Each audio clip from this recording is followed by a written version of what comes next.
Eh, el día de hoy vamos a hablar acerca de trauma craneoencefálico en pediatría, que es trauma craneoencefálico severo. Entonces, para iniciar, quiero agradecer al profe Cristian que el día de hoy nos está acompañando para esta charla. Entonces, como los objetivos de la charla que identifiqué para que nosotros desarrollemos el día de hoy es identificar el trauma craneoencefálico como una patología que va a ser de interés en la salud pública, reconocer la clasificación del trauma craneoencefálico, reconocer cuáles son los aspectos anatómicos y fisiológicos que van a ser de interés en la fisiopatología del trauma craneoencefálico,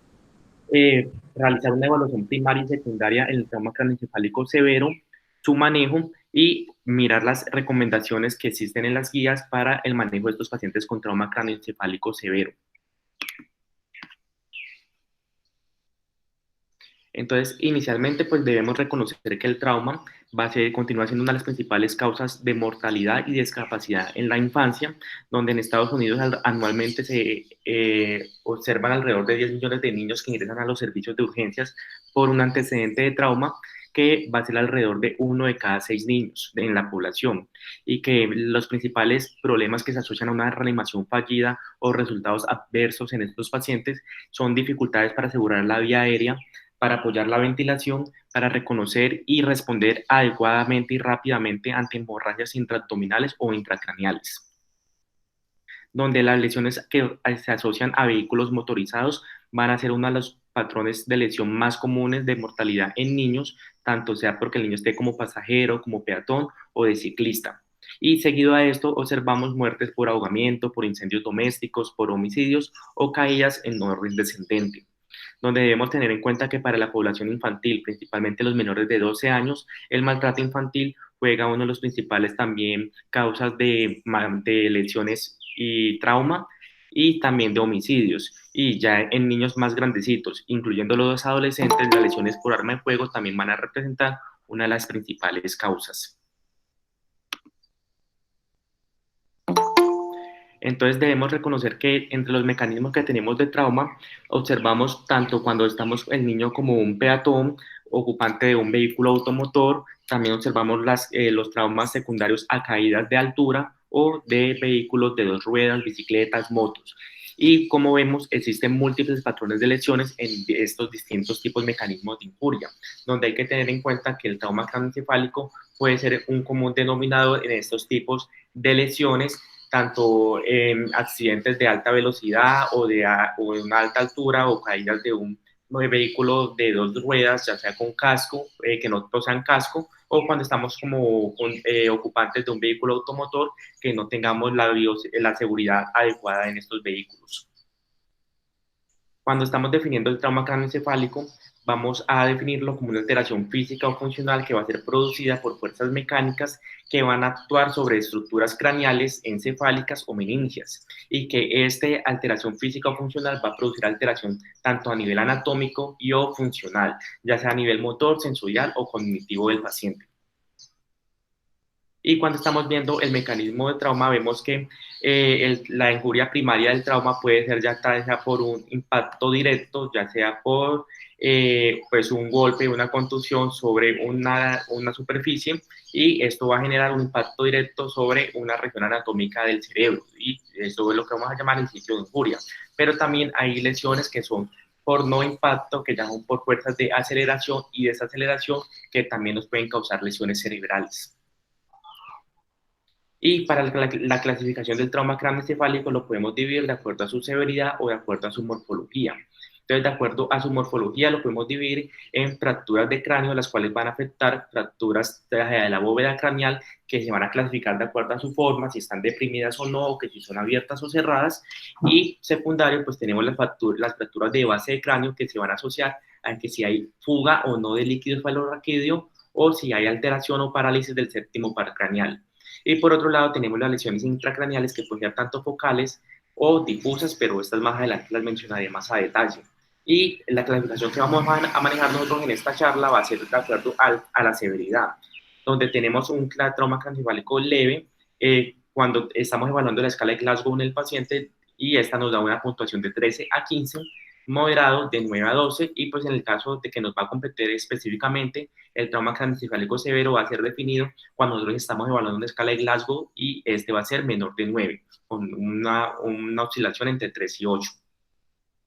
Y tener en cuenta siempre que la escala de Glasgow nos va a evaluar tres aspectos. Por un lado tenemos la apertura ocular, por otro la respuesta verbal y por último la mejor respuesta motora. Y tener en cuenta que cuando nosotros estamos evaluando a nuestros pacientes pediátricos, esta respuesta verbal la tenemos que adaptar con la escala de Glasgow adaptada a pacientes pediátricos para lograr una correcta evaluación de esta escala. Cuando nosotros estamos mirando la epidemiología del trauma craneoencefálico, vemos que este es uno de los tipos de trauma más comunes que llegan a los servicios de urgencias, donde los traumas craneoencefálicos alrededor del 75% van a corresponder a leve, el 15% a moderado y el 10% a severo, donde estimamos que en Estados Unidos anualmente pues, se observan 1.7 millones de lesiones cerebrales traumáticas, donde el 16% de estas van a llevar a episodios de hospitalización y el 3% a episodios de mortalidad. Y cuando estamos evaluando el grado de discapacidad secundaria de estas lesiones traumáticas, vemos que el 5% de los pacientes la van a presentar. Cuando estamos evaluando las causas más comunes de estos traumas craneoencefálicos de acuerdo a la edad, vemos que en niños menores de 4 años las caídas son más frecuentes y ya en adolescentes y adultos jóvenes lo que es la colisión o los accidentes de tránsito van a tener una mayor frecuencia. Entonces vemos aquí a la gráfica que nos representa eso. Entre menor es la edad del paciente, mayor es la prevalencia, las tasas de trauma craneoencefálico secundario a caídas, que sería esta hilera naranja, y vemos que a medida que está mayor el niño, pues lo que son los accidentes de tránsito, vehículos de transporte, pues nos van a tener una mayor frecuencia. Y tener en cuenta que en nuestra población pediátrica, el trauma que no es accidental también es una causa común y la debemos sospechar y evaluar en nuestros servicios de urgencias. Y vemos también que cuando nosotros estamos evaluando las causas de mortalidad específicas para los grupos etarios, vemos que en todos los grupos etarios también nos coge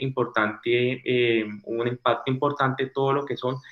accidentes de tránsito en todas las edades. Por ende, pues también es importante en los grupos, nuestros pacientes pediátricos y en sus familias, siempre hacer una adecuada prevención y promoción acerca de los cuidados y de la seguridad que deben tener los pacientes cuando estén movilizándose en estos vehículos con sus padres o con sus cuidadores, y tener en cuenta pues que también existen otros mecanismos de lesiones que nos van a llevar a mortalidad, como son la sofocación, el ahogo o también las intoxicaciones en estos pacientes. Para ya entrar al trauma craneoencefálico y ver sus implicaciones anatomofisiológicas, vemos que el cuero cabelludo va a tener un gran flujo sanguíneo, por ende cualquier herida o cualquier pérdida en la continuidad de este nos puede representar en grandes pérdidas de sangre y nos puede llevar a que el paciente presente un choque hipovolémico y esto se puede asociar a una alta mortalidad.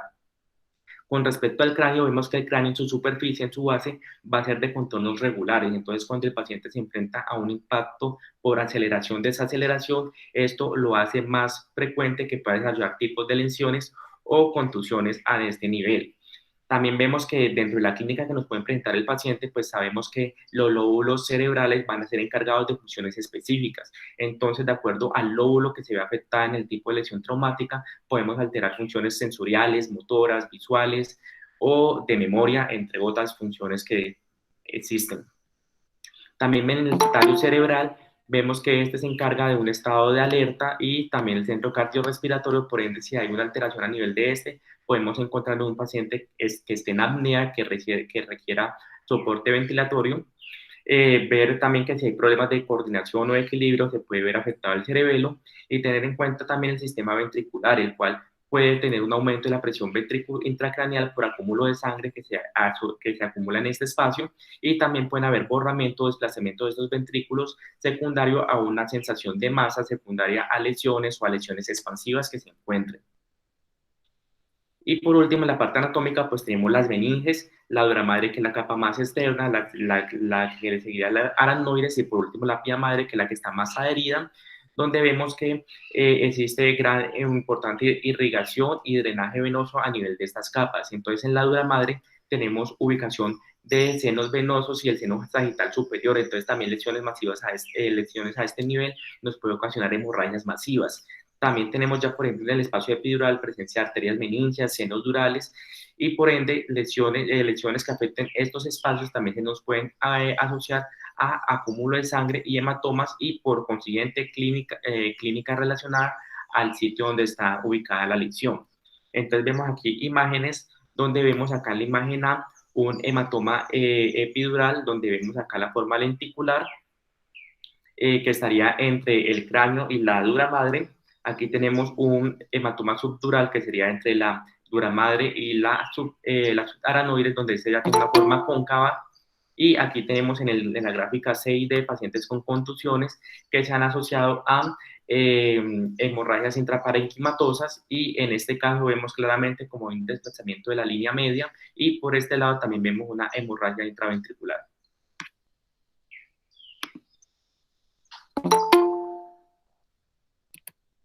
Tener en cuenta en la fisiología que uno de los aspectos que nos van a importar más y a donde va dirigido nuestro esfuerzo terapéutico es a controlar un aumento de la presión intracraneal, debido a que cuando estamos aumentando la presión intracraneal va a haber una reducción de la perfusión cerebral, debido a que cuando estamos evaluando la presión de perfusión cerebral, esta va a ser una diferencia entre la presión arterial media y la presión intracraneana. Por ende, cuando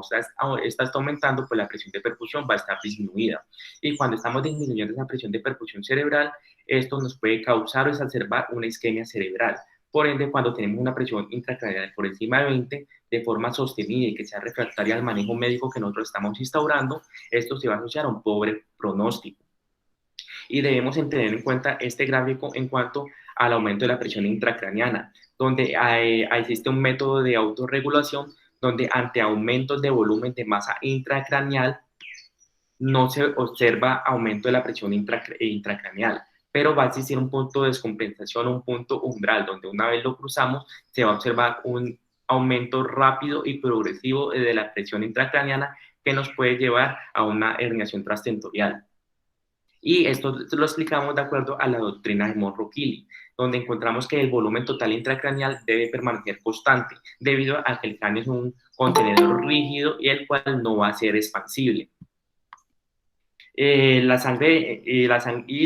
esto lo vamos a contrarrestar, uno de los mecanismos autorreguladores a esto es que lo que es la sangre venosa y el líquido cefalorraquídeo pueden comprimirse por fuera del compartimiento craneal. Entonces, inicialmente, ante la presencia de una lesión de masa, pues vemos que no hay cambios en la presión intracraneal y esta puede permanecer normal. Pero como observábamos en la gráfica anterior, una vez se cruza este punto de descompensación o este punto umbral, pues el ascenso de la presión intracraneal ya va a ser progresivo y muy marcado. Entonces aquí en la gráfica vemos en condiciones normales que no tenemos sensación de masa, una presión intracraneal normal y que el componente venoso y del líquido cefalorraquídeo se encuentra intracraneal sin complicaciones. Pero vemos inicialmente que cuando nosotros tenemos un efecto de masa, vemos que la presión intracraneal puede permanecer normal, pero esto se asocia debido a que la sangre venosa o el líquido cefalorraquídeo son sacados del espacio intracraneal y esto nos ayuda a mantener la presión intracraneana. Pero ya existe un momento donde este volumen de masa ya aumenta demasiado, que aún sacando el componente líquido cefalorraquídeo y la sangre venosa ya no nos vamos a poder compensar y observamos el aumento de la presión intracraneana. Y por aquí tenemos la parte del flujo sanguíneo cerebral, que era lo que les estaba mencionando previamente, donde en un trauma craneoencefálico severo en las primeras horas vamos a encontrar una marcada reducción de este. Y este se puede demorar en volver a la normalidad durante días a semanas. Y al tener un flujo sanguíneo cerebral disminuido, pues nos vamos a alcanzar a cubrir las demandas metabólicas y podemos tener que en nuestro paciente presentemos una isquemia cerebral tanto sea regional como global.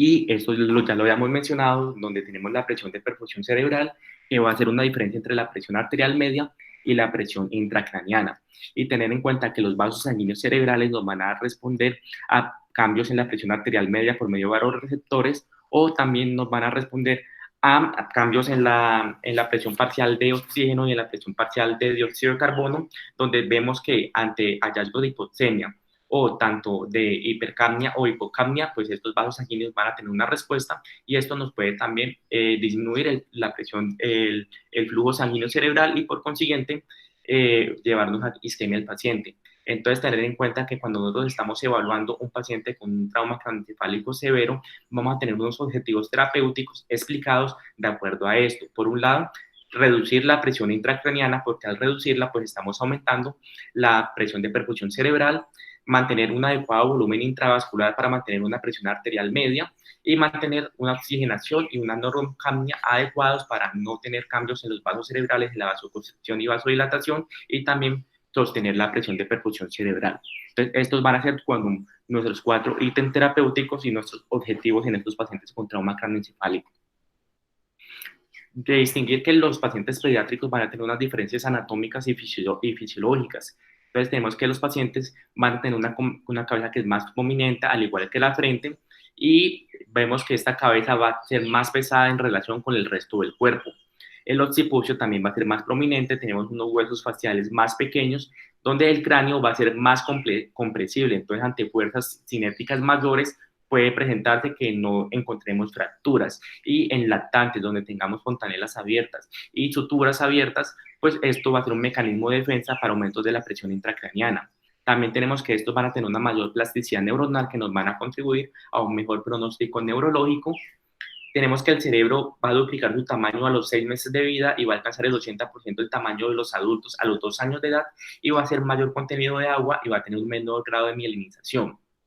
Tenemos un espacio subaracnoideo que va a ser relativamente más pequeño, brindando una menor protección al cerebro y haciendo que ante lesiones de aceleración y desaceleración, pues podamos asociarlo más frecuentemente a lesiones intraparenquimatosas. Y por último, vemos que el flujo sanguíneo cerebral va a aumentar progresivamente a casi el doble del flujo que observamos en los pacientes adultos a los 5 años de edad. Y posteriormente esto va a disminuir gradualmente. Por ende, en los pacientes pediátricos tenemos una mayor susceptibilidad a las lesiones que podemos encontrar secundarias a hipopsia o hipercapnia en estos pacientes. Ya cuando estamos evaluando la fisiopatología del trauma craneoencefálico severo, vemos aquí que inicialmente el trauma craneoencefálico pues nos va a llevar a una despolarización de la membrana presináptica que nos va a llevar a aumento indiscriminado de la liberación de neurotransmisor excitatorio, que en este caso sería el glutamato a nivel de la membrana presináptica. Y esto a nivel de la postsináptica nos va a hacer el aumento de la apertura de estos canales de potasio, sodio, calcio, donde va a salir potasio y va a entrar sodio y calcio, y a su vez para contrarrestar este mecanismo va a haber una activación de la bomba sodio-potasio ATPasa para entrar potasio a la célula. Entonces vemos que secundario a esto existen 2 cambios en los primeros minutos post-trauma. Entonces va a haber un ascenso marcado de las concentraciones de potasio y por otro lado un ascenso marcado de las concentraciones de calcio. También vemos aquí el ascenso rápido del componente excitatorio del glutamato cuando se libera la membrana presináptica, y vemos que posterior al trauma también vemos un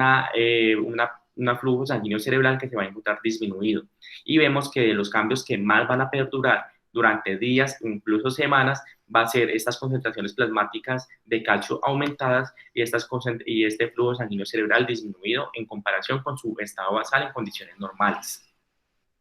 Y vemos también que el metabolismo de la glucosa también se va a ver afectado. Por un lado, vamos a observar una disminución en el consumo de la glucosa, donde la mayoría de esta glucosa va a irse también a la vía de la pentosa fosfato, que no se hace en condiciones normales con esa proporción, y eso nos va a ocasionar también una menor producción de piruvato y una menor producción de ATP necesario para las funciones energéticas de la mitocondria y de la célula. Por otro lado, vemos que a nivel de la mitocondria va a haber una acumulación de calcio, y eso nos va a llevar a un estrés oxidativo y a una acumulación de radicales libres. Y con esta acumulación de radicales libres vamos a tener, por un lado, daño en el DNA celular y por otro lado, daño en la membrana celular. Y aquí vemos un resumen de lo anterior. Entonces, en primer paso tenemos una despolarización y un potencial de acción en la membrana presináptica que nos va a aumentar la liberación de neurotransmisores, que sería el glutamato, el cual nos va a estimular esos canales postsinápticos de calcio para la entrada de calcio y la salida de potasio. Por este lado vemos lo que es la apertura o la activación de la bomba sodio-potasio ATPasa. Entonces sale potasio y acá incrementa la entrada de potasio a la célula por medio de estas bombas. Vemos que las células entran en un estado de hiperglucólisis con una acumulación de lactato, el secuestro de calcio a nivel mitocondrial y esto nos va a llevar al estrés oxidativo y el calcio intracelular acumulado, y en la mitocondria nos va a llevar también a la activación de vías enzimáticas y al inicio de apoptosis celular. Y por otro lado, vemos acá que la entrada de calcio también nos va a llevar a que haya una compactación de los neurofilamentos y un desamblaje de los microtúbulos, y también nos va a llevar a que el paciente realice un edema axonal y una axotomía secundaria de estos cambios electrolíticos que se observan en la célula neuronal. Cuando ya estamos evaluando la clínica de los pacientes con trauma craneoencefálico, observamos unas lesiones primarias y unas secundarias. Estas lesiones primarias van a ser el daño neural que va a ser directamente atribuido al traumatismo, que se puede producir por un trauma cerrado o un trauma penetrante o un trauma por explosión. Y aquí vemos los tipos de lesiones, que serían los distintos hemorragias a nivel de los distintos espacios entre las meninges, o ya también por contusiones parenquimatosas o una injuria axonal difusa, que ahorita les volveré a mencionar. Entonces, inicialmente, pues entender la diferencia entre qué es una concusión y una contusión. Entonces, tenemos que la concusión va a ser una lesión cerebral menor que va a tener una alteración del estado mental con una pérdida de la conciencia, puede presentar palidez o vómito, pero que no vamos a identificar una lesión anatómica, y que esta va a tener una resolución en las primeras horas sin tratamiento, versus una contusión que va a ser secundaria a un trauma craneoencefálico cerrado por una lesión golpe contra golpe, donde puede o no haber pérdida de la conciencia, vómito, cefalea o signos de focalización neurológica, pero en esta, cuando realizamos una neuroimagen, sí encontramos una alteración. Ver que también en la clínica que podemos encontrar signos de fractura de cráneo, de la bóveda craneal, que pueden ser tanto lineales como estrelladas, abiertas o cerradas, y siempre también sospechar una fractura de base de cráneo de acuerdo a los signos o síntomas que encuentren los pacientes, como sería la equimosis periorbital, la equimosis retroocular, o tener en cuenta que si vemos el paciente con un hemotímpano o con una otorragia o rinorragia, también sospechar una fractura de base de cráneo.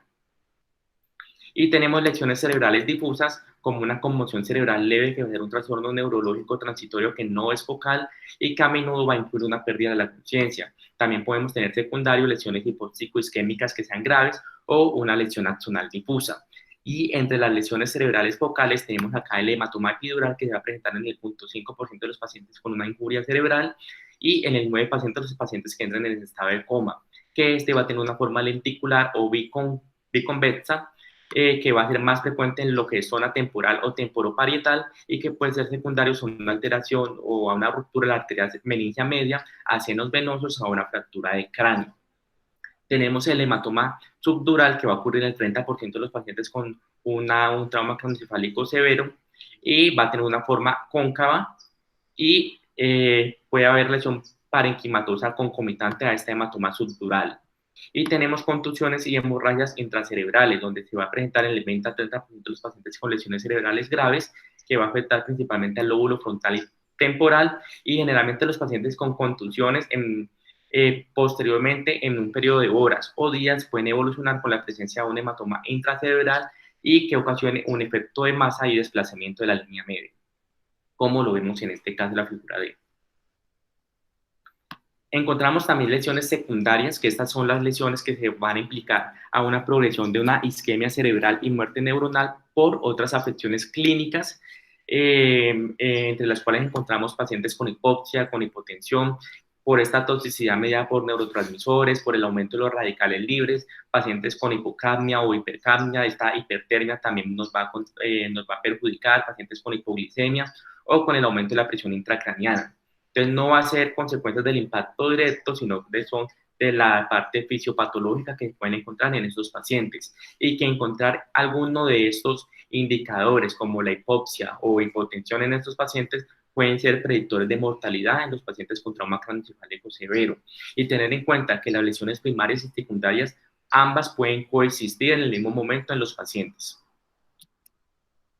Tener en cuenta también que del 5 al 10% de los pacientes con un trauma craneoencefálico nos puede presentar convulsiones postraumáticas, las cuales las vamos a clasificar de acuerdo al tiempo de instauración, donde tenemos convulsiones postraumáticas inmediatas, que se va a presentar a los pocos minutos, a los pocos segundos después del trauma, secundaria a una despolarización de la corteza, y que puede ser secundaria también a una confusión. Tenemos las convulsiones postraumáticas tempranas que se van a presentar en la primera semana posteriormente al trauma y que va a ser más frecuente en las primeras 24 horas. Y tenemos estas convulsiones postraumáticas tardías que se van a presentar después de la primera semana post-trauma y que se van a asociar ya al proceso de cicatrización, al compromiso vascular local o ya a una irritación mecánica. Y estas tardías van a tener una alta recurrencia hasta un 86% y que estos pacientes pueden presentar una epilepsia postraumática.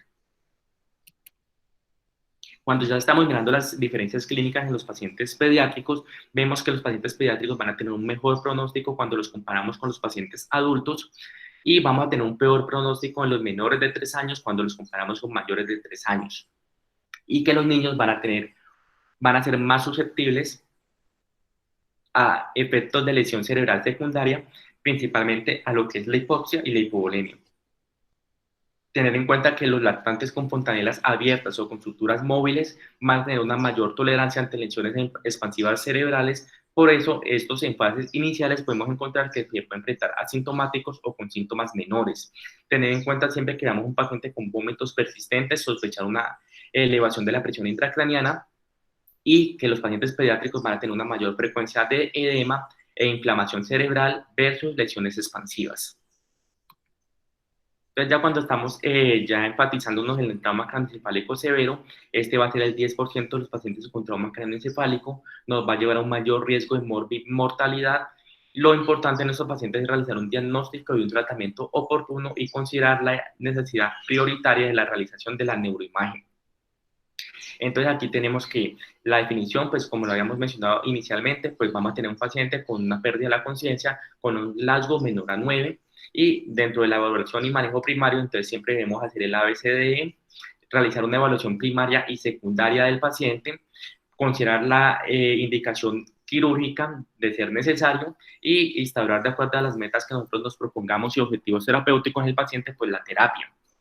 Siempre estos pacientes van a requerir reevaluaciones periódicas del examen físico neurológico para ver mejoría o ver deterioro neurológico o signos tempranos de hipertensión endocraniana o de herniación transtentorial y en estos pacientes mandatorio la realización de una neuroimagen para detectar alteraciones. Y dentro de nuestros objetivos terapéuticos pues van a ir dirigidos a mantener una fisiología normal, prevenir la isquemia cerebral y tratar la hipertensión endocraniana. Entonces, en una primera evaluación, en una primera intervención, entonces mantener evitar la hipoxemia, evitar tanto la hiperventilación como hipocapnia prolongadas, mantener una presión arterial media adecuada, controlar la temperatura, una adecuada volemia y posición neutral de la cabeza. Entonces aquí también elevación de la cabeza a 30 grados y considerar pues la terapia con soluciones hiperosmolares. Y como segundas intervenciones pues tenemos realizar una sedación adecuada en esos pacientes, colocar la profilaxis anticonvulsiva y pues considerar en esos pacientes la monitoría de la presión intracraniana, colocar derivaciones ventriculares externas o la craniotomía si es necesario.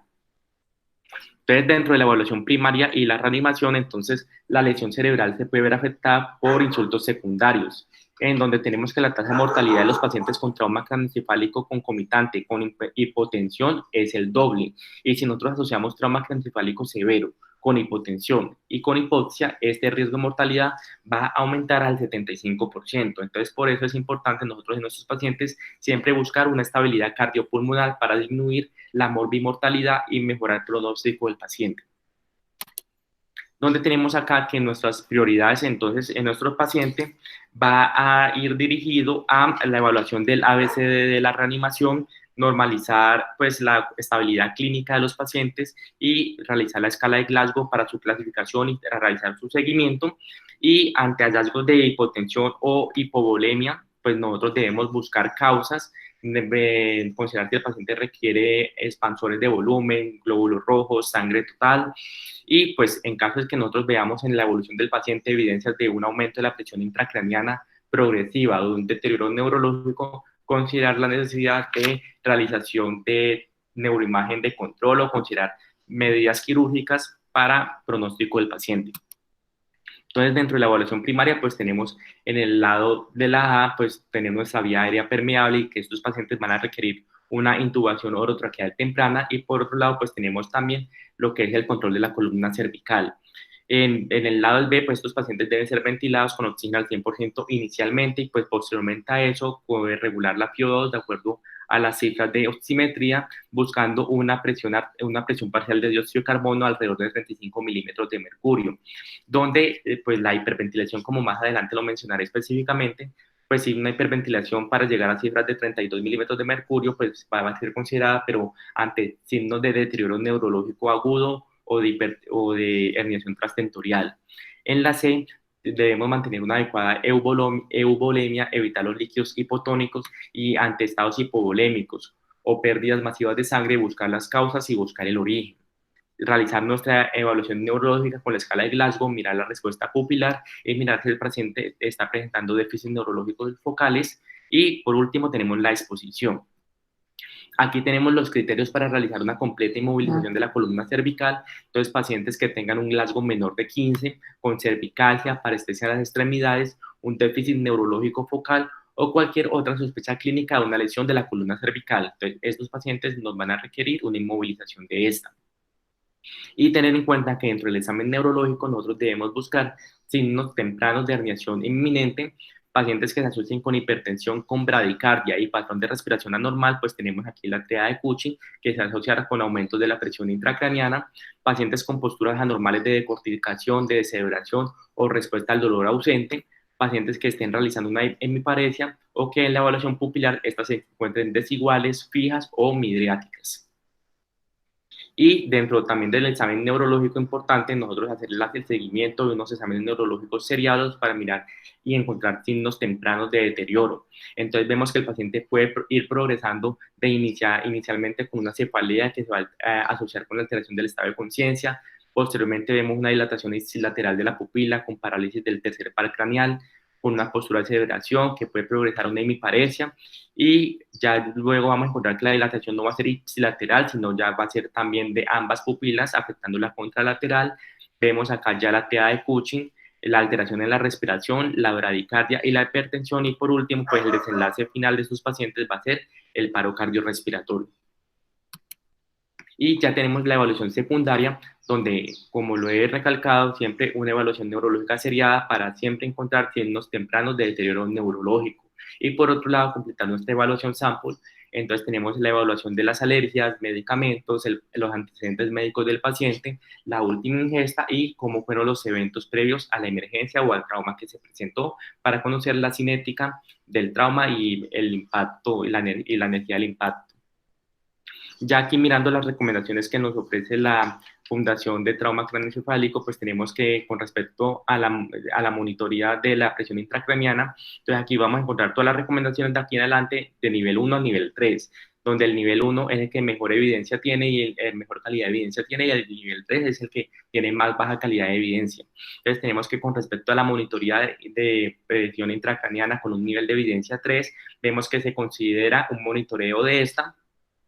Entonces, este es con el fin de detectar precozmente hallazgos de hipertensión endocraniana, y con esto al detectarlo precozmente, pues voy a poder tomar conductas terapéuticas rápidas que permitan controlar este aumento de la presión intracraneal y prevenir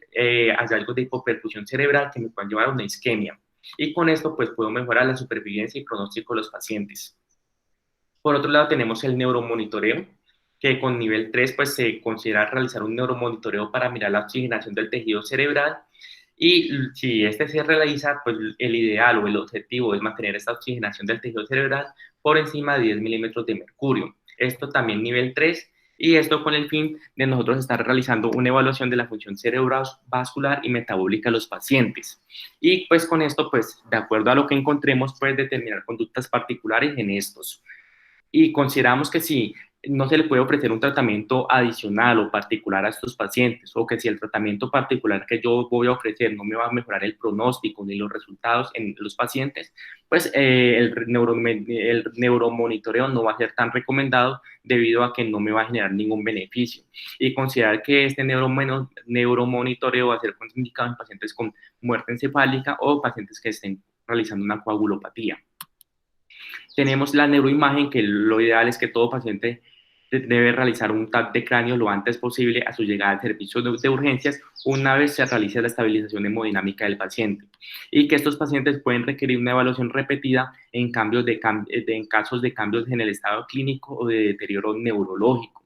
Y se puede considerar una evaluación rutinaria a las 24 horas postraumática en pacientes que tengan una contusión cerebral o un hematoma. Y como lo hemos mencionado, esa contusión cerebral en las primeras horas se puede convertir en una lesión ya intraparenquimatosa. Y en este TAC de cráneo podemos encontrar hallazgos de un edema de cuero cabelludo, fracturas de cráneo, hematomas intracraneales con desplazamiento de la línea media o obliteración de las cisternas basales.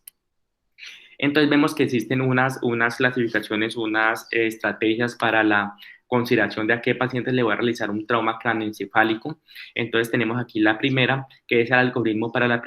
predicción de eventos clínicos importantes de trauma cráneoencefálico en niños, el cual se publicó en el 2006 con 22.722 niños que fueron menores de 16 años, donde esta estrategia va a tener una sensibilidad del 98% y una especificidad del 87% para detectar lesiones intracraneales que son clínicamente significativas. Entonces vemos que la recomendación que ellos realizaron es realizarle un TAC a pacientes que tengan una pérdida de conocimiento mayor a 5 minutos, con amnesia mayor a 5 minutos, una somnolencia que sea normal, 3 o más episodios de émesis, una sospecha de un trauma no accidental, convulsión en un paciente que no tenga un antecedente previo de epilepsia, cuando el mecanismo de lesión sea un accidente de tránsito de alta velocidad con caída o una caída de más de 3 metros, o un trauma craneoencefálico por objetos de alta velocidad, con un Glasgow menor a 14 o menor a 15 si es menor de un año de edad, con una lesión craneal penetrante o deprimida, que encontremos una fontanela abombada, con signos de fractura de cráneo, con un examen neurológico anormal, o que presente un edema de escalpo, hematomas o laceración mayor de 5 centímetros si es menor de un año.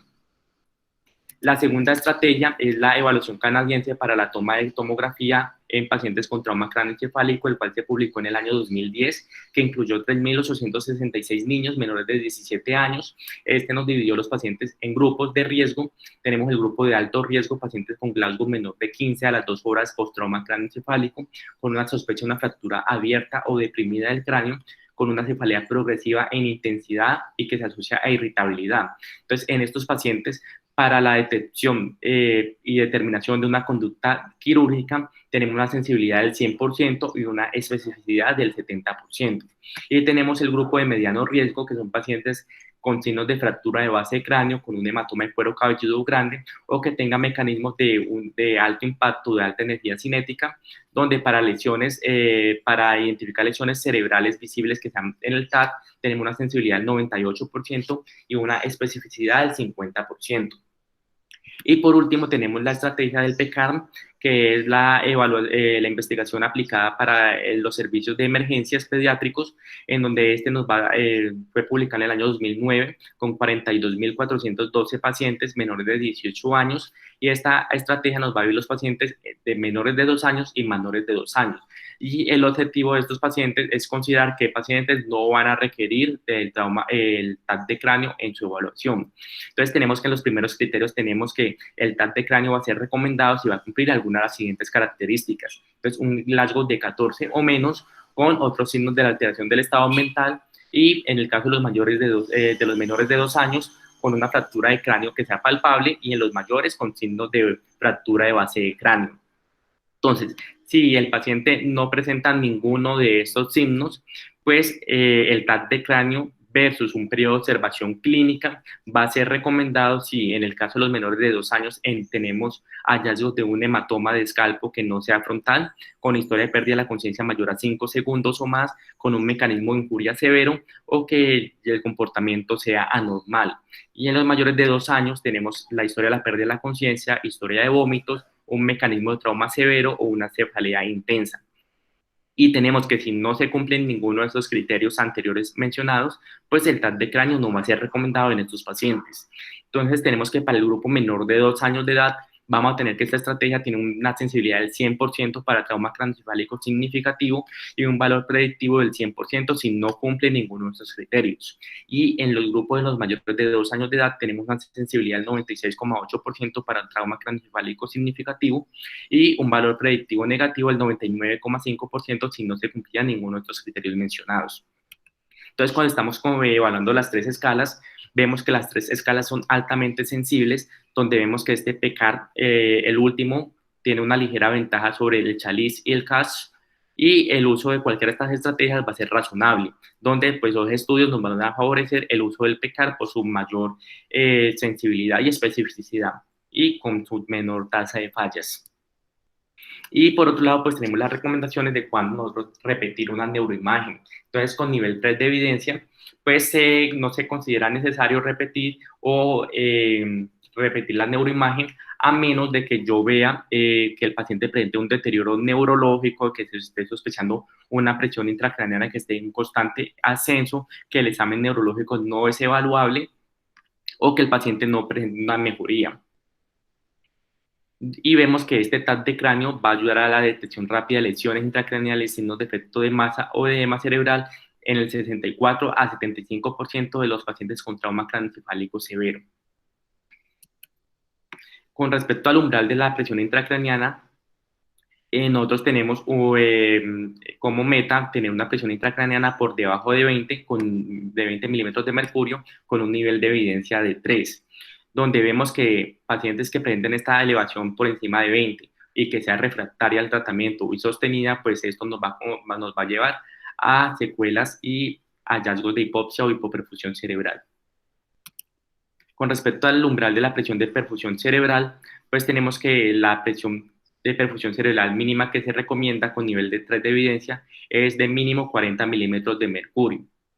donde sabemos, como lo habíamos mencionado, que tenemos un mecanismo de autorregulación para mantener este flujo sanguíneo cerebral con el fin, a pesar de que tengamos cambio en la presión. Pero una vez este mecanismo de autorregulación se altera, pues ya los pacientes se van a predisponer al desarrollo de isquemia cerebral.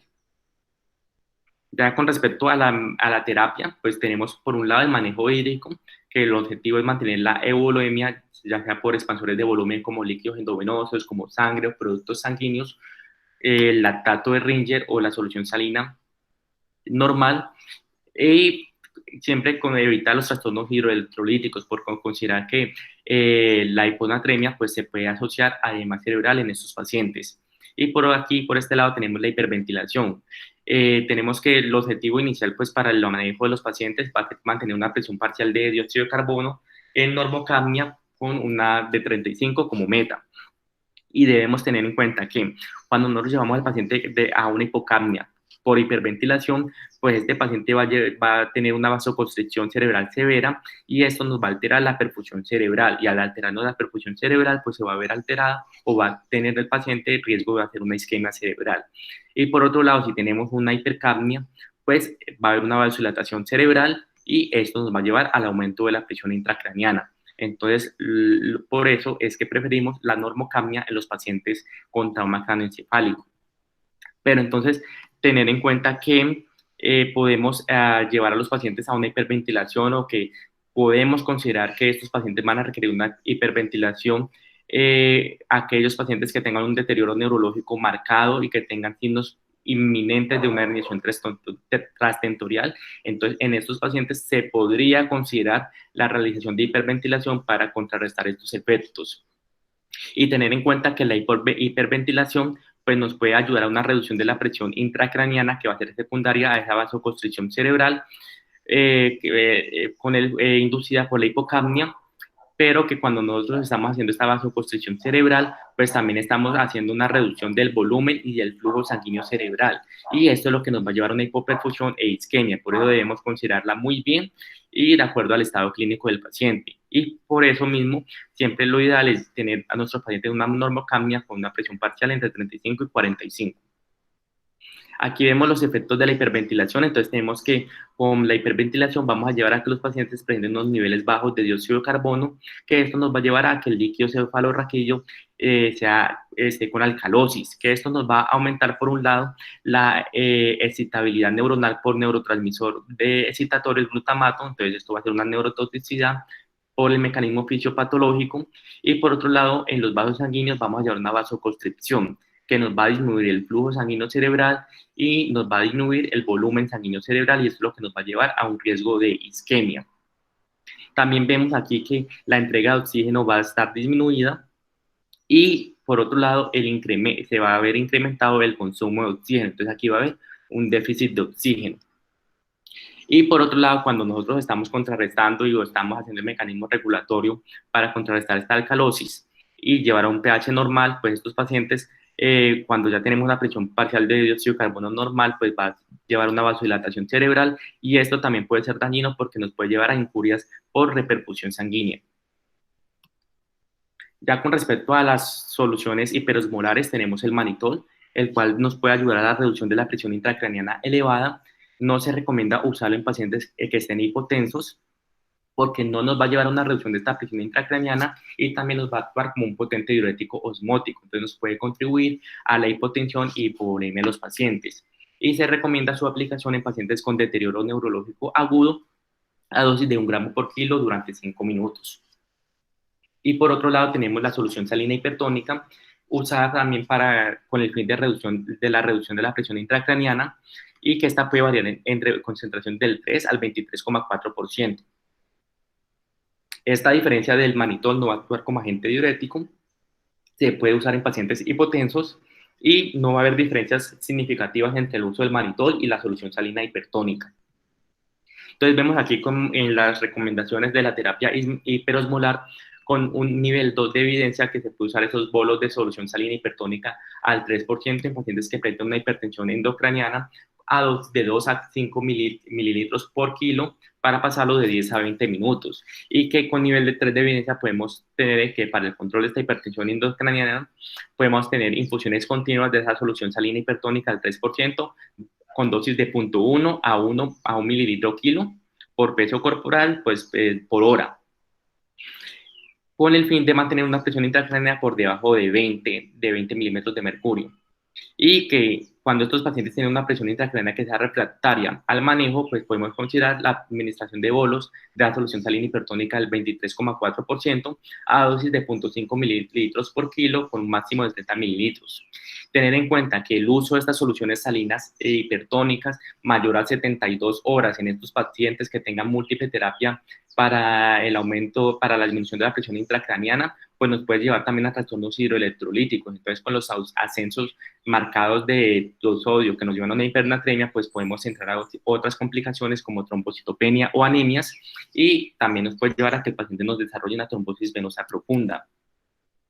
Aquí vemos la recomendación con el uso del manitol. Entonces nos va a reducir la presión intracraneana, reduciendo la viscosidad sanguínea, y al reducir la viscosidad sanguínea, pues se va a producir una vasoconstricción refleja que va a permitir un adecuado flujo sanguíneo cerebral, pero este efecto va a oscilar alrededor de 75 minutos de duración, y también va a tener un efecto osmótico entre 15 a 30 minutos.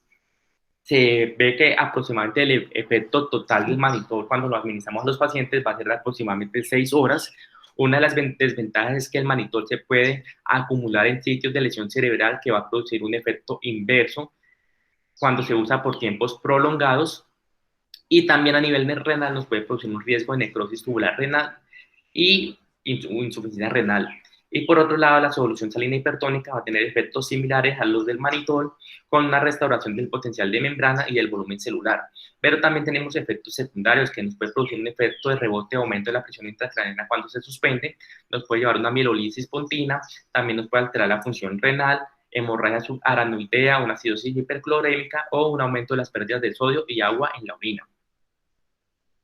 Por otro lado, tenemos los barbitúricos, que va a ser usado cuando nosotros queremos hacer la reducción de la presión intracraneana cuando esta es refractaria al manejo inicial. No se debe usar en pacientes con hipovolemia o hipotensión, y por eso mismo no están indicados en pacientes en fase aguda, en fase de reanimación aguda, debido a que esto nos va a contribuir a esta hipotensión en estos pacientes. Y considerar también la profilaxis anticonvulsivante para pacientes para evitar la epilepsia postraumática, que se puede presentar en el 5% en pacientes con trauma craneoencefálico, y cuando estamos hablando de severo específicamente, puede presentarse hasta en el 15% de los pacientes, donde tenemos ciertos factores pronósticos de epilepsia, como que presenten crisis en la primera semana post-trauma, que presenten un hematoma intracraneal o que presenten una fractura de cráneo deprimida, en donde el uso de anticonvulsivantes tempranamente no me va a disminuir el riesgo de convulsiones a largo plazo. Entonces aquí tenemos el uso de analgésicos, sedantes y de bloqueo neuromuscular. Entonces con nivel 3 de evidencia, pues tenemos que se recomiendan los analgésicos y sedantes para la secuencia de intubación rápida, y pues los bloqueadores neuromusculares no van a ser de rutina y van a ser considerados por el personal de salud de acuerdo a la facilidad que sea la intubación. Tener en cuenta que cuando yo estoy tratando que pacientes con dolor, yo estoy tratando con una sedación, voy a tratar el dolor, la agitación del paciente, y también voy a disminuir una asincronía del ventilador y del paciente, los cuales en condiciones normales, estas condiciones fisiológicas, pues me van a llevar a un aumento del volumen cerebral, del volumen sanguíneo cerebral, y con esto pues me va a aumentar la presión intracraneana. Y tener en cuenta que aquí tenemos recomendaciones del uso de etomidato, que va a ser ideal en pacientes que sean inestables, porque me va a reducir la presión intracraniana y me va a aumentar la presión de hiperfusión cerebral. Y hay que tener en cuenta el uso del etomidato en pacientes con una insuficiencia suprarrenal. Y tenemos por otro lado la ketamina, que va a ser también una buena opción en pacientes que se encuentran con hipotensión.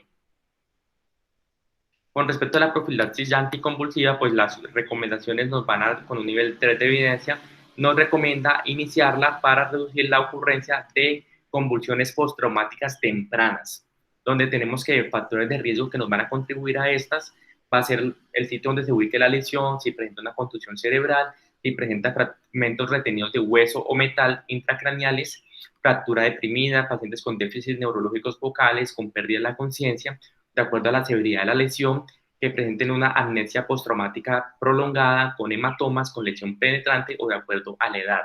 Y con respecto al uso del tiracetam versus la fenitoína, pues no hay evidencia que nos aporte puntos a favor del levetiracetam. Y con los barbitúricos, pues la guía de recomendación con nivel 3 de evidencia nos recomienda el uso de altas dosis de barbitúricos en pacientes que se encuentran hemodinámicamente estables y que se encuentren con una hipertensión endocrinal que sea refractaria al manejo que ya se le brindó.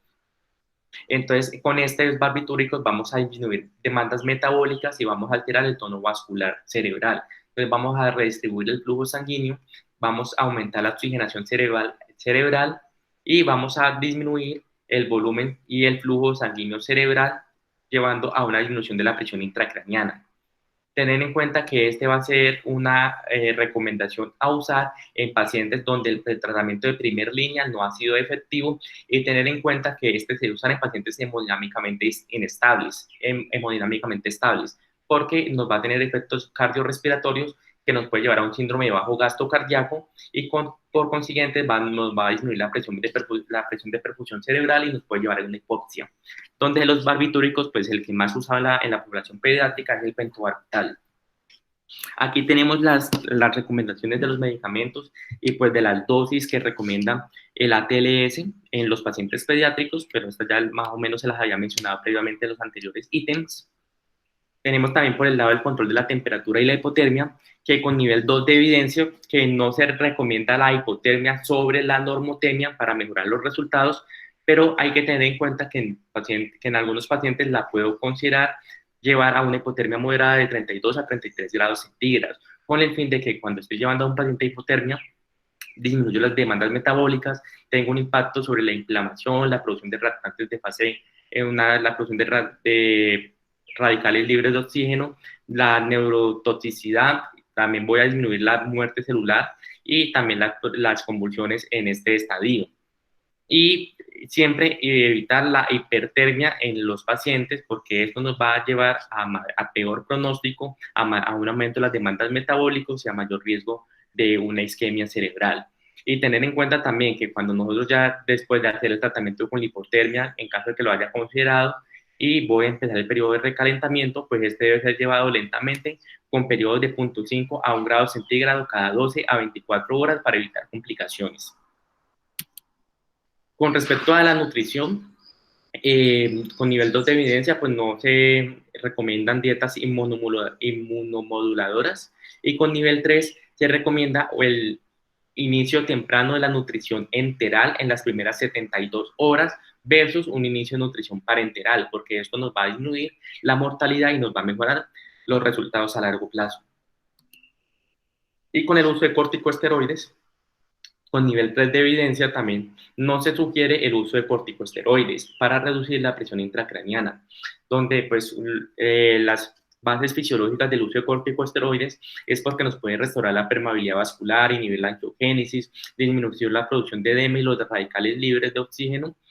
Entonces, pero esto no se recomienda en pacientes con trauma craneoencefálico severo, y tener en cuenta que en caso de que el paciente necesite la terapia con corticosteroides por un diagnóstico previo, una insuficiencia suprarrenal primaria o secundaria, pues este corticosteroides debería continuar y no se debería suspender. Ya por último en el manejo, pues tenemos la parte del manejo quirúrgico, pues ya pacientes que se encuentren con heridas de cuero cabelludo asociadas a hemorragias masivas, con fracturas de cráneo que estén deprimidas, o lesiones masivas y progresivas intracraneales, o lesiones cerebrales penetrantes. Considerar que el paciente va a requerir un drenaje líquido cefalorraquídeo con nivel de 3 de evidencia, pues consideran la realización de una derivación ventricular externa, con el fin de dos objetivos: de medición de la presión intracraniana, y por otro lado, de drenar líquido cefalorraquídeo ante aumentos de la presión intracraniana. Pero vemos que la instauración de esta derivación ventricular externa nos puede aumentar el riesgo de hemorragias o de malposición en la colocación del dispositivo, y no se recomienda el uso de punción lumbar evacuante en estos pacientes. Por otro lado, pues tenemos la craneotomía descompresiva, que con nivel 3 de evidencia se puede recomendar en pacientes que presenten un deterioro neurológico progresivo con signos de herniación transtentorial o una hipertensión intracraneal que sea refractaria. Pero también tener en cuenta que esta craneotomía descompresiva también nos va a contribuir a aumento de riesgos, como la presencia de hidrocefalia, neumonía asociada a ventilador, infecciones en sitio operatorio, septicemia, o osteomielitis en la región donde se operó, o también nos puede aumentar el riesgo de las convulsiones o epilepsia a largo plazo, entre otras complicaciones. Entonces, aquí vemos un resumen de lo que nos está brindando el manejo médico en la parte del trauma craneoencefálico en pediatría. Entonces, por un lado, mantener la presión intracraneana por debajo de 20, mantener la presión de perfusión cerebral por encima de 40. Siempre mantener el paciente con una adecuada presión de perfusión cerebral, manteniendo el soporte hemodinámico, evitar la hipoxia, evitar la hipercapnia, reservar esta hiperventilación a pacientes que tengan un deterioro neurológico o con signos inminentes de herniación transsensorial, evitar la hipertermia, considerar la terapia anticonvulsivante postraumática, elevar la cabecera a 30 grados, y el uso de las soluciones hiperosmolares o de conductas quirúrgicas para controlar el aumento de la presión intracraniana. Y aquí ya vemos por último lo que es el algoritmo que nos brindan. Entonces tenemos inicialmente pacientes con un trauma craneoencefálico severo con un Glasgow menor o igual a 8, que va a ser indicativo de trauma de cráneo, para considerar si necesita una indicación quirúrgica. Y si no, pues aquí vemos que el paciente va a requerir la inserción de un monitoreo para la presión intracraniana, y aquí ya estamos viendo todo el manejo inicial de este paciente con el ABCD, manteniendo la saturación de oxígeno adecuada, mantener la presión parcial de dióxido de carbono adecuada, mantener la hemoglobina mayor a 7, con los cambios de la cabecera, los anticonvulsivantes. Y por este lado, en caso ya vemos la vía para mantener la presión de perfusión cerebral, donde ante caída de esta presión de perfusión cerebral, pues debemos considerar tanto aumento de la PO2 o aumento del volumen intravascular por expansores de volumen, o considerar el uso de vasopresores. Y por este lado tenemos la vía del control de la presión intracraniana, o ya sea por drenaje o ventriculostomía, por la craneotomía, por las soluciones hiperosmolares, inicialmente pues la hipertónica y el monitor como segunda opción, y una adecuada analgesia, sedación o bloqueo neuromuscular de estos pacientes. Y por este lado acá siempre vemos que debemos realizar evaluaciones neurológicas serias en búsqueda de signos de herniación, donde si tenemos pacientes con una dilatación de pupilas, con la hipertensión, bradicardia y con posturas extensoras, pues estos pacientes son indicativos de manejo quirúrgico por el riesgo de herniación. Y y definitivamente con esto no controlamos al paciente, no, nuestras metas terapéuticas, pues vamos a una segunda evaluación, donde la idea es que ante aumentos de la presión intracraneal refractaria, pues repetir el TAC de cráneo inicial para considerar si hay cambios que nos lleven a una conducta quirúrgica inmediata, o si no, pues ya considerar la instauración de infusión de barbitúricos, llevar a una hipotermia moderada, una hiperventilación moderada, o aumentar los niveles de la terapia hiperosmolar. Y pues estos pacientes van a requerir un neuromonitoreo avanzado. Y ya aquí por último, pues les quería mencionar que, pues, que después del algoritmo de estos pacientes, pues siempre hay que considerar que cuando tengamos un paciente con tanto deterioro neurológico que respecta al manejo y de acuerdo pues a las evaluaciones neurológicas seriadas que realicemos, debemos considerar el diagnóstico de muerte encefálica que se define según el decreto 2493 de acá de Colombia, que es el hecho biológico que se va a producir en una persona cuando en forma irreversible se presenta en ella ausencia de las funciones del tallo encefálico comprobadas por examen clínico, donde tenemos que cuando nosotros evaluamos estas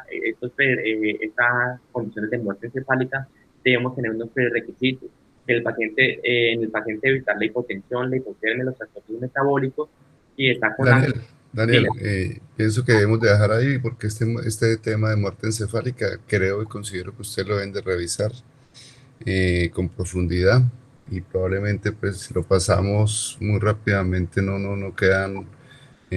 bien revisado. Sí, Me parece mejor, Danielito, que lo dejemos este tema de muerte encefálica, muerte cerebral,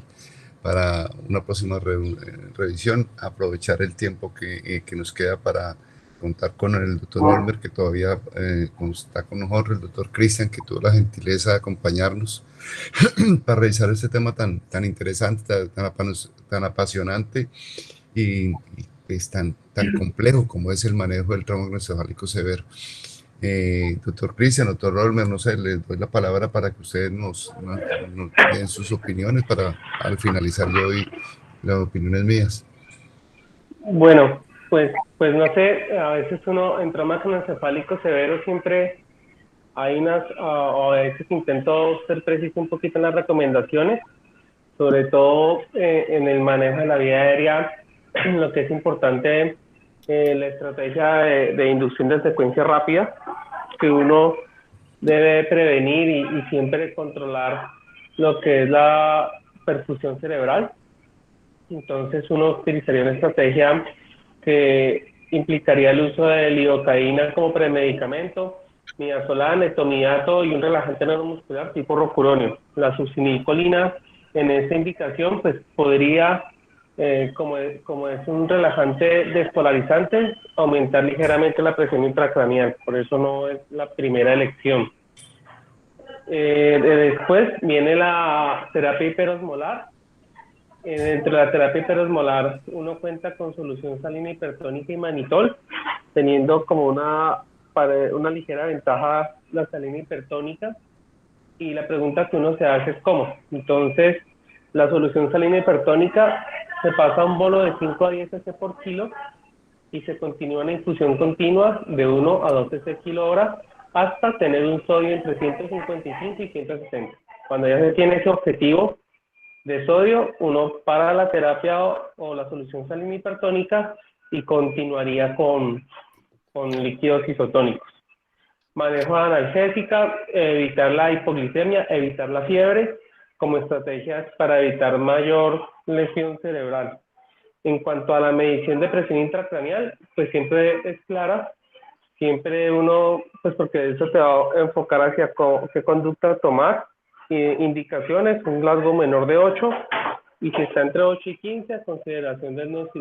neurocirujano. Sin embargo, si el paciente está intubado con un trauma encefálico moderado, también tendría indicación de colocarlo, pero eso en la mayoría de ciudades aquí en Colombia no se cumple, porque eso te determina una conducta. Y de resto, bueno, el anticonvulsivante, generalmente, pues la fenitoína también tiene una ligera ventaja por los estudios, aunque uno se siente más tranquilo utilizando el levetiracetam. Pero igual pues aprovechamos a Cristian que nos está acompañando a ver qué opina. Y de resto la presentación estuvo muy buena y todo no tengo más que decir. Ok, doctor Cristian estará por ahí todavía. Lo tenemos. Sí, no, primero reconocer el esfuerzo detrás de la presentación. Fue una presentación muy completa, es un tema para uno como residente en ese momento complejo y que tiene donde el rol del pediatra pues en el servicio de urgencias y en la unidad de cuidado intensivo pues es fundamental. Lo primero es pues algunas consideraciones que vale la pena que los estudiantes conozcan en relación a que hay muchas de las intervenciones iniciales en trauma craneoencefálico que se pueden y deben ser instauradas en el nivel primario de atención. No solamente es reconocerlo y remitirlo inmediatamente, sino que Daniel detalló una serie de intervenciones que deben hacerse pues en el marco inicial de estabilización del paciente y que muchas veces condicionan el futuro clínico y neurológico de los chicos. No olvidar el trauma pues craneoencefálico abusivo, siempre pensarlo. Desafortunadamente o afortunadamente muchas de las causas de trauma craneoencefálico son prevenibles, ¿sí? Hay que hacer todo un ejercicio de esfuerzo por reconocer esos riesgos y por tratar de mitigarlos. Y ya en la intervención, de pronto, a mí me parece, a pesar de que sigue siendo una recomendación nivel 3, yo creo que en trauma craneoencefálico grave hay que hacer un esfuerzo, ahí hay una presión por parte de nosotros como clínicos para poder tener monitoreo de la. Yo pienso que eso nos ayuda a no estar ciegos respecto a esa información y poder tomar decisiones clínicas basados en el hecho de la medición directa de la presión, ¿sí? Que me parece muy importante. Para la prevención de las crisis, pues realmente es indiferente. Los estudios, pues tenemos mucha más información de uso de fenitoína realmente para estos casos respecto a la es mucho menor la información. El ensayo que hay es un ensayo que por su metodología es de no inferioridad y sabemos pues que en este momento puede ser equiparable levetiracetam a fenitoína, pero hay todo un insumo histórico de estudios que pues le dan más respaldo en este momento a la fenitoína o incluso a la fosfenitoína. Y esas estrategias de tratamiento pues previenen las crisis tempranas en la primera semana, pero no la epilepsia. O sea, ahí estamos en deuda de encontrar tratamientos o intervenciones no para las convulsiones, sino para detener o cambiar la epileptogénesis como tal de ese proceso, que sí se tiene, por ejemplo, en la etapa neonatal con otro tipo de injurias no traumáticas como es la encefalopatia hipoxicoisquémica de recién nacido, donde la hipotermia sí ha tenido un efecto antiepileptogénico que no hemos podido ver en trauma ya en los chicos mayores. Entonces, esas son pues como las consideraciones que yo quisiera hacer, y la hiperventilación cada vez más abajo en el algoritmo. Todavía se mantiene, pero es una apuesta arriesgada que debe dejarse como última opción.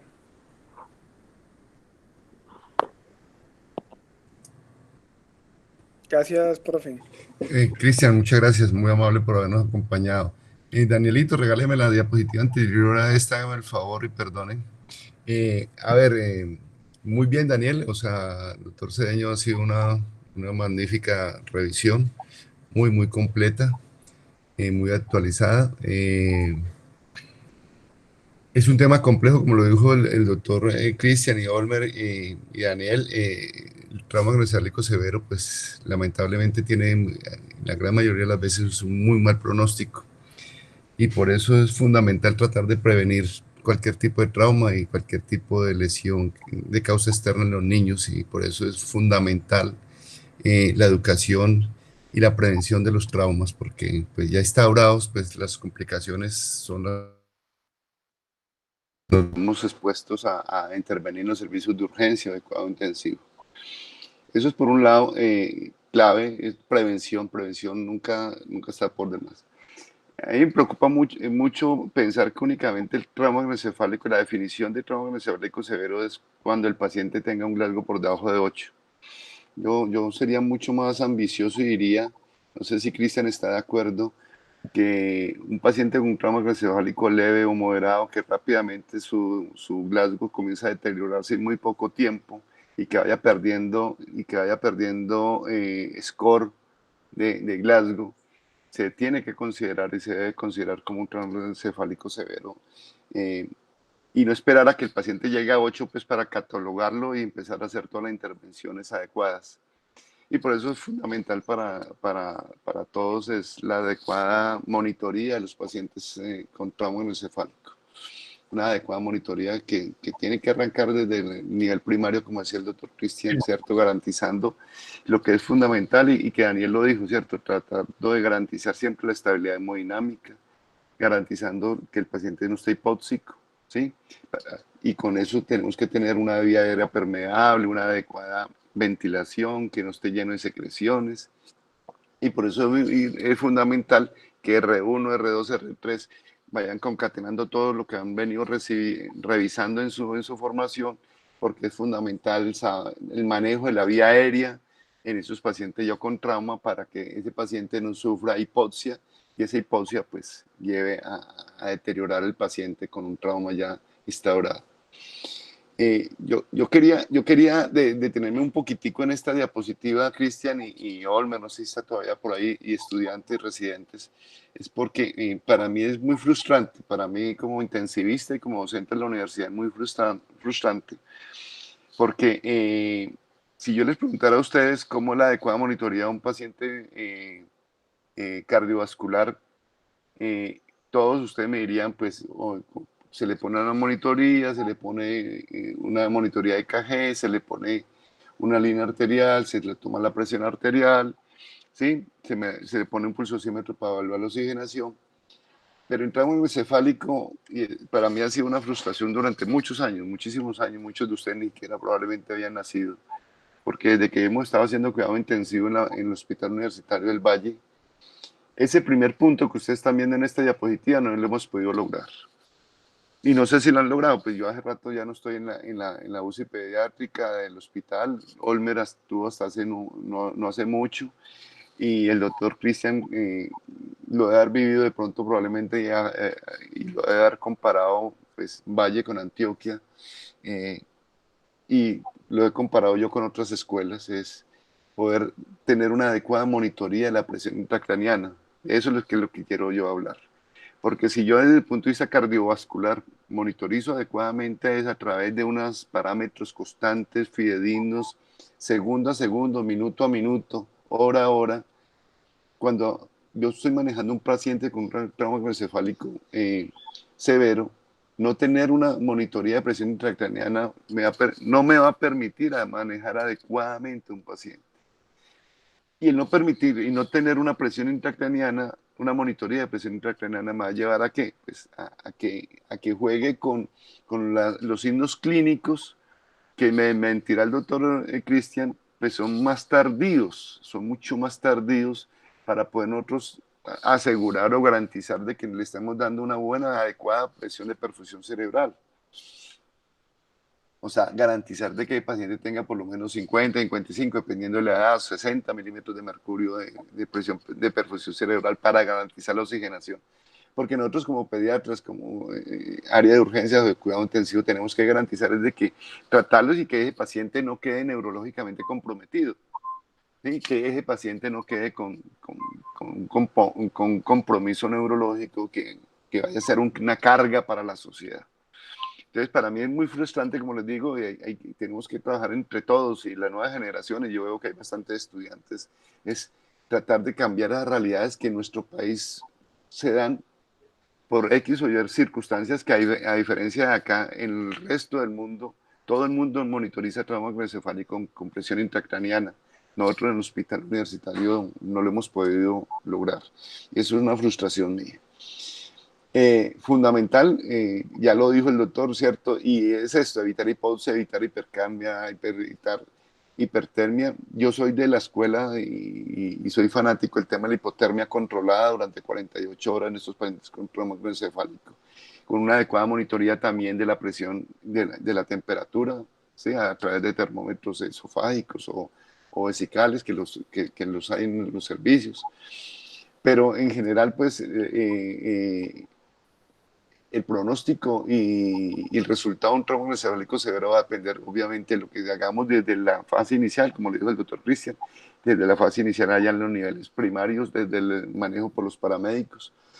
Y tener algo en cuenta muy importante, Daniel y doctores, es que el niño muy pocas veces se va a golpear la cabeza únicamente. Y eso yo quiero resaltarlo y que les debe quedar a ustedes como mensaje. El trauma encefálico severo va de la mano de un politrauma complejo, un politrauma. Entonces el paciente se debe manejar de una forma integral y no solamente la cabeza. Muy pocas veces, diría uno, las lesiones ya específicas sobre trauma, heridas de arma de fuego, una lesión con un objeto contundente o cortopunzante que afecten la cabeza sería exclusivamente, pero en general el doctor Cedeño lo dijo muy bien, en general son ¿qué? Caídas o accidentes de tránsito. Y la cabeza no es la única que se va a golpear, se golpea la columna cervical, se golpea el tórax, el abdomen, la extremidad, la pelvis. ¿Sí? Entonces, ojo con eso, doctores, porque el manejo inicial implica un manejo pues, completo del paciente, evaluado, y no únicamente dedicarse uno, a veces se dedican únicamente a manejar la cabeza. Ya el doctor Olmer habló del uso de las soluciones hipertónicas. Yo soy proclive a usar las hipertónicas porque el osmorín como tal, y el doctor lo dijo, por ese componente osmótico que tiene, pues, nos va a inestabilizar hemodinámicamente el paciente. Entonces, en un paciente con politrauma que queremos estabilizarlo y queremos evitar de que entre hipotensión, pues colocarle una sustancia como el osmorín pues, va a favorecer una inestabilidad hemodinámica que puede llevar a más problemas. Era eso básicamente. Yo pienso que anticonvulsivante ya conocemos ampliamente lo que hemos venido haciendo, ¿cierto? Con el Epamil, pues llegó la moda, con Cristian llegó la moda sí, de levetiracetam, pero pues él mismo se encargó de demostrarnos luego con documentación y conexiones de artículos que no muestran cambios respecto a lo que ya se conocía previamente. Muy bien, el doctor Cedeño, no sé si hay algún comentario, preguntas de los estudiantes de pregrado, internos o de los residentes.